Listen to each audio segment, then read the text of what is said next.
Okay, I'm going to share my screen and we will get started. I got to think about where I'm at here. Okay.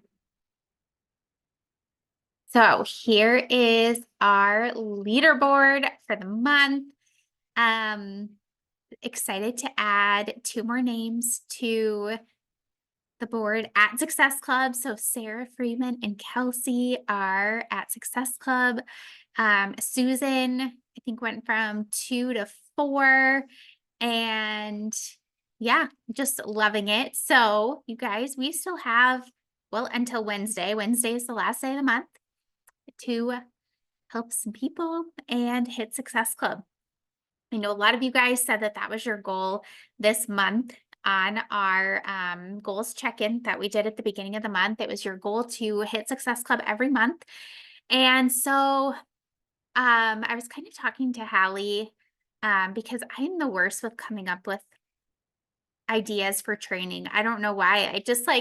I'm like totally mental roadblock. Like I have nothing. And I was talking to her, and this kind of just fits into what I was just saying about, trying working towards hitting Success Club this month. And also those of you that are in my Team Commit to Fitness group chat, I sent of course, you know me, I sent a really long voice memo yesterday after I had a conversation with a girl. And just about the importance of following up. So that is what I wanted to talk about. And I tried to put some slides together just because I feel like it's easier to follow along if I have something to show you, but they're not like fancy by any means. So I'm just gonna just kind of talk, and I just wrote down some points that I wanted to make sure to talk to you guys about. But so right now we are at the end of the month, and this is the time where our focus is kind of on ending January and starting February. And I know Hallie has talked about this with her girls because I'm in her group chat. I don't know if we've really talked about this in my team chat, guys, but what is your plan for February? So, at this point, hopefully you have a plan for a group, whether you are doing your own thing or you are sticking with me in my group. Um, but first of all, that's step one, is having a plan so that you know what you are inviting to and following up for. What are you going to say in your follow-up message? So knowing what you've got going on, and at the end of the month, this is literally the best time to create the momentum to carry you into February. And it's also the perfect time to follow up and to use the BOGO sale that we have going on until the end of the month to help kind of, I don't want to say incentivize, but just kind of like, hey, okay, we have this sale. It is ending. Like it is coming to an end on the 31st. This is an incredible deal. You are going to kick yourself. You may or may not want to say that, however comfortable you feel, but seriously, they're going to kick themselves if they, for some reason, decide to sign up February 5th and they don't get their free year. So I would definitely make sure in whatever messages you are sending and conversations you are having, that you are mentioning that this deal ends and it is not going to be good February 1st if somebody decides they want to show up, or sorry, sign up on February 1st. It'll be over and it'll be so sad. So um that is something that I wanted to mention, that is really, really, really going to be helpful for our follow-up. So this is the time of the month where I am doing a lot of follow-ups. Hopefully you invited and had some people in our free group last week, and that's who you can be following up with. So anyone who said yes to the free group and joined our free group, ask them how it went. Tell them about the buy one, get one year and the $40 off promo code and how amazing this deal is and how they're literally getting a crazy crazy amount of stuff for literally the price of just 1 year of workouts. It's crazy. Um, so those are people that maybe showed interest back in December before the new year, but didn't sign up for the new year. Follow up with those people. Go back through your messages and follow up with everyone. If you have not talked to them in the last 24 hours, follow up with them. Hey, my group is starting for February soon. I just don't want you to miss out on this amazing deal that I have going on right now. It ends on the 31st. It will give you everything that I use, all the tools you need to have success on your journey. And you're going to get literally the best price I've ever seen on everything you need. Plus, you'll get to hop in my February group, get started with us, and we'll work together to help you reach your goals. Like something like that. Okay, so following up, go through your messages. One thing I do, and I don't know if this is helpful or not. I have been saying I need a better organization system forever, and I haven't really found one, but what I do is if I have someone vote in my stories or someone who is watching my stories over and over again and I message them and they just are like someone that asks or says sure, send over more information, I take a screenshot of their like message or of their vote or of their comment on my post.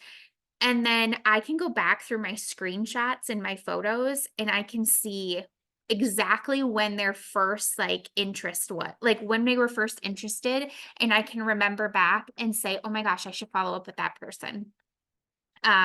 Because they haven't signed up with me yet.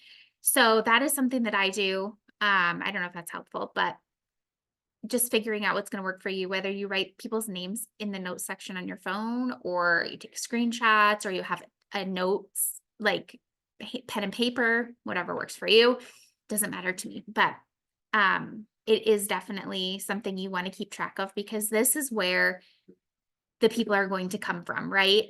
How many times have you had someone reach out, you send them info, and they immediately sign up? Like it's a seamless process. There's no bumps in the road. They don't stop talking to you.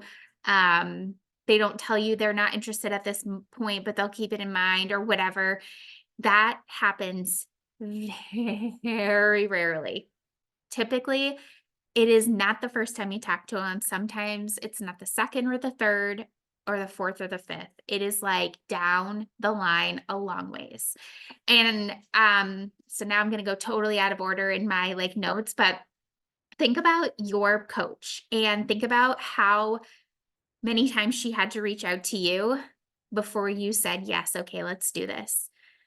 Think about how many posts of hers you saw. Think about how many stories of hers you saw, how many times you saw something about workouts. And that is what I want you to think about. If you're hesitant about inviting someone again, or if they're still following along, if they're still engaging with your content, if they were interested at some point, you're not cold messaging them. They're showing interest in one of those ways by following, by commenting or liking, or just having shown interest in the past. That's not a cold message. Do not feel bad about that. If then they tell you, no, I'm not interested, then fine, like leave it alone. But if they just don't respond back to you, they might have just gotten busy. They might be like me. And oh my gosh, you guys, I put on these fake nails today, right? I ordered nails from Red Aspen. And it's like this company I'd not really heard of, but some girl invited me to, and I'm like, did I tell you guys this story in my voice memo? I can't even remember. Yes, Hallie's nodding her head. She's like, Erin, please don't tell us this story again. So I just like, am I the only person who looks at something 1,400 times? Then I'll go to the website and I'll look at it another 1,400 times. Then I might add it to my cart, but I'll back out of it. then I'll add it to my cart again. Like, I'm just such a weirdo. And I know there's other people out there like me. So it just takes consistency. And part of that consistency is not just in your messages, too. I just want to mention that, but it's also in what you are doing on social media, what you are sharing. It may not be the exact right time for someone when you message them, but your messaging them is going to get them looking at your content. They're going to be more aware of you and what you're sharing, and they might be more open to it, and they might think about it more. And then down the road, if they see you consistently showing up and consistently sharing that they can do this with you, then they might decide, "Oh my gosh, yeah, you know what? She's been doing this. She is busy just like me, and we are so alike. And gosh, if she can do this and stay consistent and be doing this for, months, then gosh, I might be able to do it too." And then that might be the time where you reach out and they say yes. So, consistency and not only following up, but in your social media. So, you may have heard the fortune is in the follow up, and it is so true. And, the longer I've been here, the more I believe that truly. Um, and then, yeah, just think about the last thing you purchased that was not an absolute necessity. How many times did you scroll past it before you even really noticed it? How many times did you look at it? How many times did you put it in your cart and talk yourself out of it? I feel like we all do that. And that's why it's so important to be consistent with sharing your journey, sharing that people can join you. Not just sharing a picture of your workout, because I might look at that and say, "Oh, she's working out. That's cool. Good for her." You want someone to say, "Oh, she's working out. Oh, she has a group.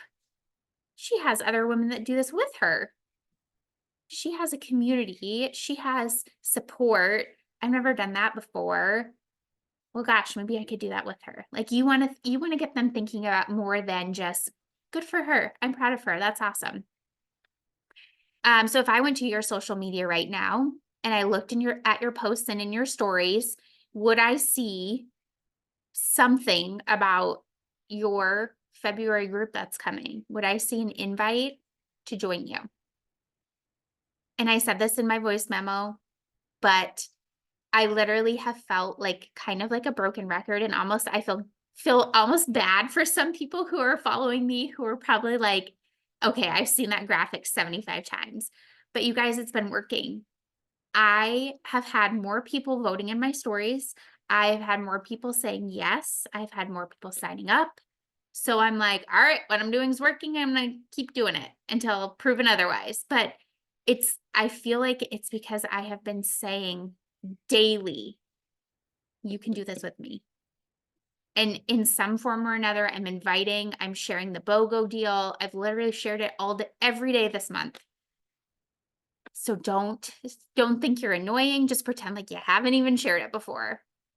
Um, and another thing to keep in mind is timing. I kind of talked about this, but you want them to think of you, and you want to be there when they decide that they're ready, when they can financially do it or whatever it is. They want to see that you're still showing up and think, "Gosh, if she can do it, so can I." And I'm ready now. Um, would you have had the courage? This is another thing I think of. And I think this is why it took me so long to sign up with Jess, is because I had to reach out to her. She did not ever message me and invite me. And it took me years to get up the courage and to think that it was possible for me to join her and do what she was doing. And I am almost certain that if she would have reached out to me and said, "Hey, I have this group, I have this community, I have this opportunity. Do you think this is something that you might benefit from or that you might enjoy?" I would have said yes. I'm sure of it. I just was too afraid to make the step of my own. And so that's what our messages and follow-ups do too, is they give people like kind of it's easier for them to say, "Yeah, maybe that would be something I could I could do, and then to have them actually message and reach out on their own. And I wanted to end with this because I love all of you and we all have all kinds of mutual friends. And I will say that this has happened, and I know it's happened to you guys with me before. It happens a lot, but there have been times that I have missed following up with someone just for whatever reason. Like they just fell through the cracks and my timing was off and they signed up with someone else. And it's truly just a matter of someone else being in the right place at the right time, or maybe they connected with them a little bit better or differently or something. But, it was one of those things where we'd had conversations and they'd asked for information and we kind of got, pretty close to them signing up, but they just never did. And then the next time I followed up with them, I found out that they had signed up, or I just saw them on someone else's team on our team, which is fine. I mean, we're all one team, but it was like, it's one of those things like you want to be the one that's there when they're ready and you want to have that relationship with them. So they think of you first. You want to be on their brain. Okay. I see two things in the chat. Hallie said, even I ghosted you in the beginning, Erin, on accident, and it took 2 months. I always try to remember that. Yeah. And sometimes it isn't even intentional. Like, how many times I open a message and I mean to mark it unread, but I forget to, and I get distracted. And then I'm like, oh my gosh. And Taylor said, I feel like I ghosted you, Hallie. Yeah. I mean, I love you all. And I'm pretty sure you all ghosted me at some point if I messaged you, every one of you. And it's okay. I forgive you. But just keep that in mind. That's why I'm saying it. And same goes for partnering, honestly, because I know all of you guys too. When I approached you about it, first thing out of your mouth was no. And it's okay. You're here now. But yeah, I just it's the consistency in all of it. I really truly can't say that enough. And it's the same with our journey, getting results on our own journey. It's the consistency piece that brings it home. And so that's true in our businesses, whether it's with clients or talking about the business or whatever it is. So anyway, we'd love to, I don't know if there's some sort of like follow-up challenge we can do, or if you guys have a game plan for follow-ups, but this would be the perfect time to start that and to start inviting to February to hit. Well, Tiffany's not on here, but I know we talked about hitting diamond and getting into qualifications before February 22nd, which is the last Thursday before the 6 weeks, like in that quarter, which I want to get Josh to diamond so I can qualify for that bonus. And would love to help as many of you as you would like to do that as well. Again, I have no idea what that bonus is going to be, but I'm excited, and like whatever it is, I want it, because why not? Extra money is extra money. So anyway, all right, I'm going to take a boomerang and let you guys go. Do any of you guys like the Kansas City Chiefs? Josh is crabby that they're going to the Super Bowl. He does not like them. I'm like, football? What's football? I don't even know. Okay, ready? Like, can you imagine how excited Leah is right now? Oh, I know. That's the first thing I think of. I'm like, she's in heaven. She should be on this call so we can cheer for her, because I'm sure she's so happy. No, I know. I saw her sweet little baby in a Chiefs onesie like the other day, and I was just like, I just want to eat him. Oh, he's so darn cute. I want baby snuggles, but okay, smiles. Oh, I just love all those smiles. You guys make my heart happy. Thanks for coming on here, and I will see you guys next week. Bye.